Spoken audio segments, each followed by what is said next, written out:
In terms of corruption, Nigeria has a reputation, as you understand very well, for very massive corruption. I also know the biggest cause, in my opinion, is greed first. Potential. I'm talking about corruption. Central bank governor turned whistleblower turned new king of Kano believes $1 billion a month were siphoned off national oil revenues in the space of a year and a half. In his chair during the session in which he gave evidence to the panel, lawmakers in the House of Representatives, the lower chamber of parliament, are investigating alleged corruption.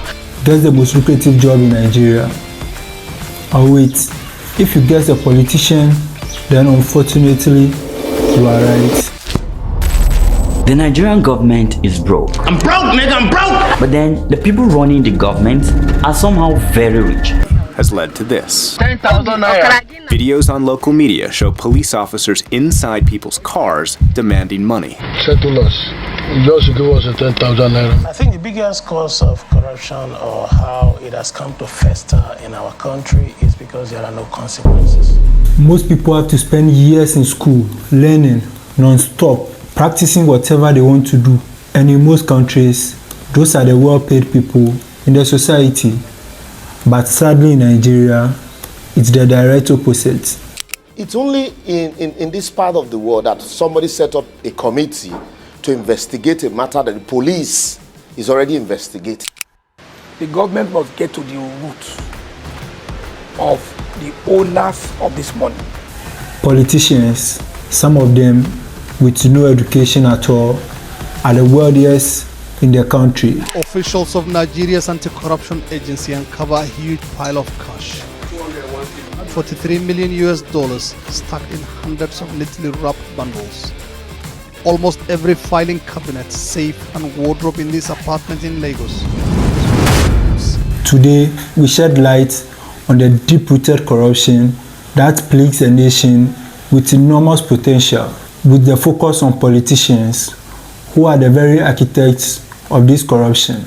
I'm your host, and together we'll pull back the curtains on their criminal activities.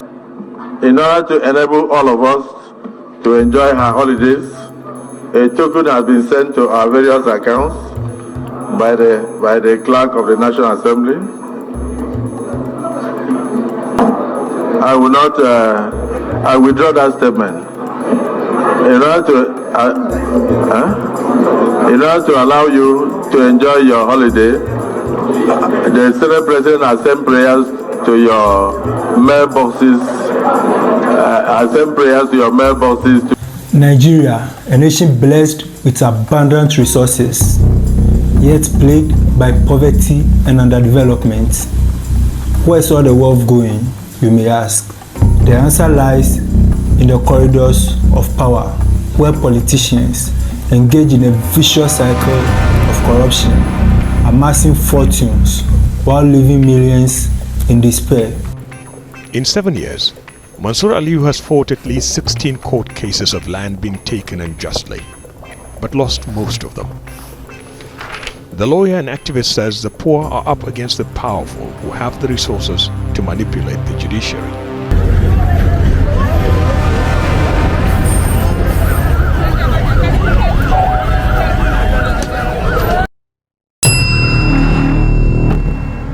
Let's start with Tanko Almakura. He was the former governor for Nasarawa State who promised to fight for the interests of his people. Carefully and meticulously investigating it.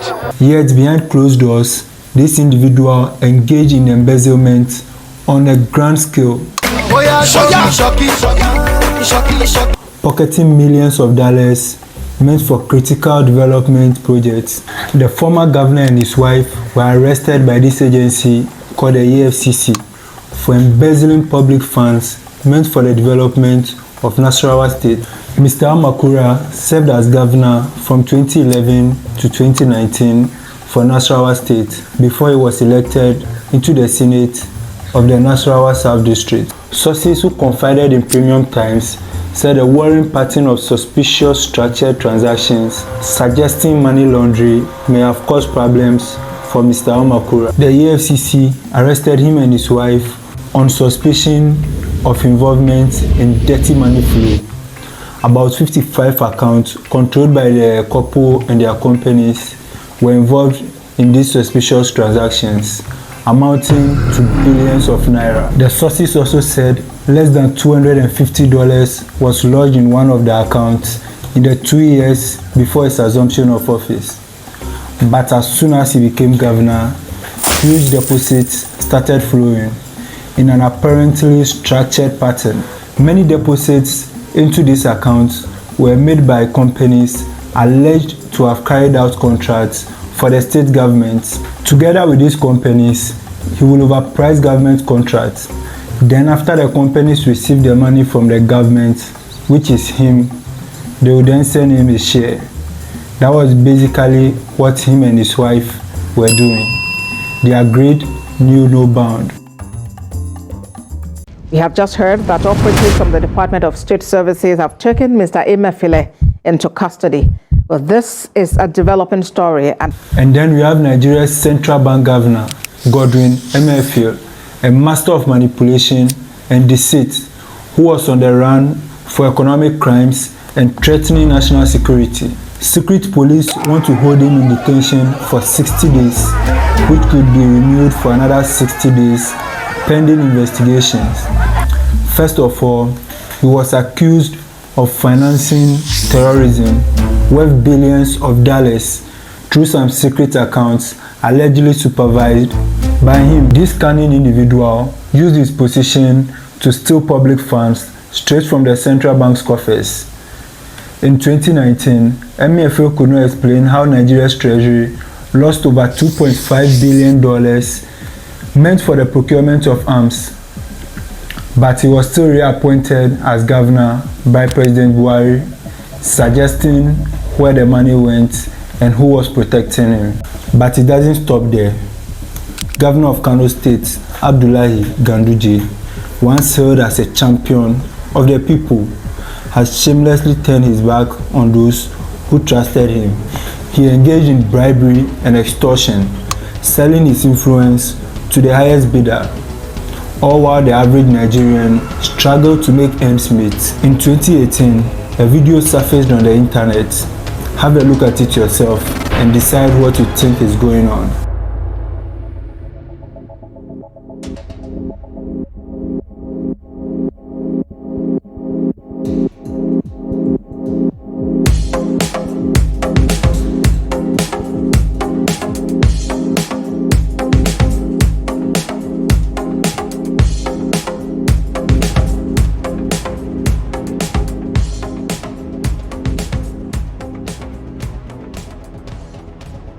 There are hundreds of these corruption allegations, but they all manage to work every time.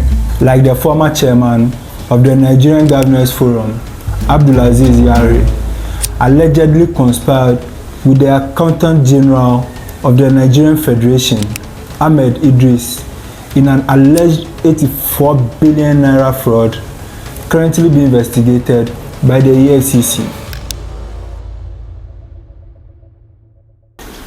Theodore Orji, a serving senator and former governor of Abia State, was arrested in August 2021 at Nnamdi International Airport, Abuja, alongside his son, for diverting with, let me read you what he's diverting.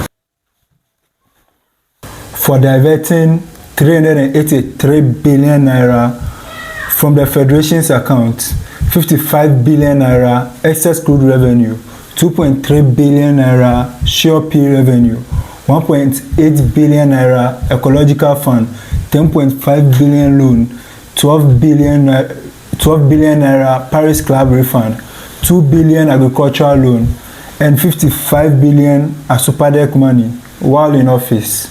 He was, however, released and asked to return to the EFCC office for further investigations. Bola Ahmed Tinubu, the former governor for Lagos State and surprisingly the current president of Nigeria, who won the election in a not so fair election. Now some news coming out of Nigeria in the last hour, where the country is facing a crisis with the opposition calling for the general election to be cancelled, describing it as a sham. More on that in my next video. Mr. Tinubu has been accused of having interest in Alpha Beta Consulting and diverting Lagos State cash through the company. In a 40-page document submitted to a Lagos court in 2020, Dapo Apara, a former managing director of the company, accused Mr. Tinubu of money laundering, fraud, tax evasion, and many other corrupt practices. The Concerned Nigerian Association on 25 October 2019 petitioned the EFCC to probe Mr. Tinubu about the source of money delivered in bullion vans to his Ikoyi home on the eve of the 2019 presidential election. Finally, something was about to be done about Mr. Tinubu's corruption, right? Nothing was done. There are hundreds of these corruption allegations, but they all manage to work every time. The consequences of this rampant corruption are dire. Nigeria's education system is in shambles with dilapidated schools and unqualified teachers. Healthcare facilities lack the basic resources and citizens suffer needlessly. The gap between the rich and poor widens, perpetuating a cycle of poverty and inequality.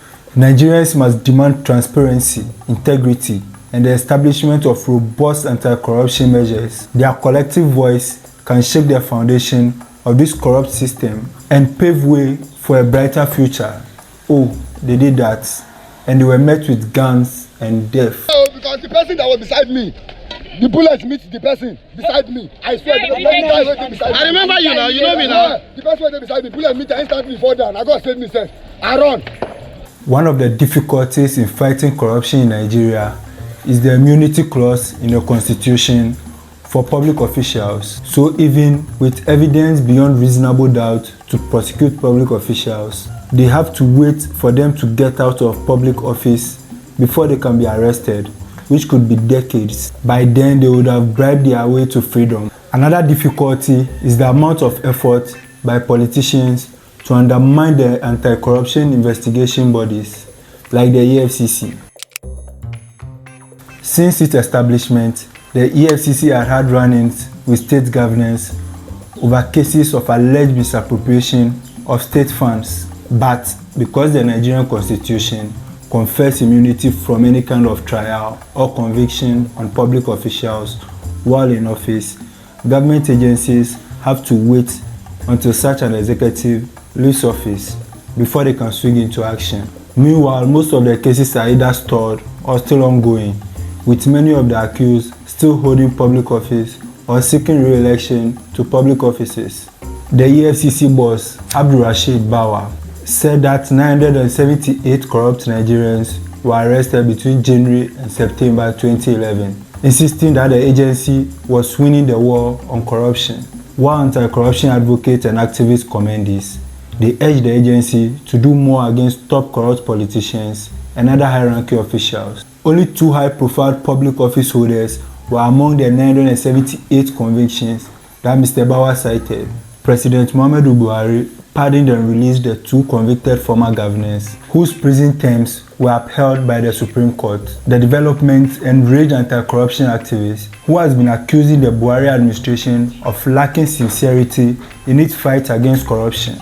As we bring this expose to an end, remember that the power to bring about change lies within each and every one of you. Nigerians have the power to break the chains of corruption that has enslaved the country for far too long, and demand justice for all Nigerians who deserve better than a government that prioritizes personal gain over the well-being of its citizens, and strive for a Nigeria where integrity, transparency, and accountability are the foundations of the political system. Together, you can dismantle the corrupt machinery and build a brighter future for generations to come. Stand up, speak up, and let your voices be heard, like you did. Everyone sit down, sit down, sit down.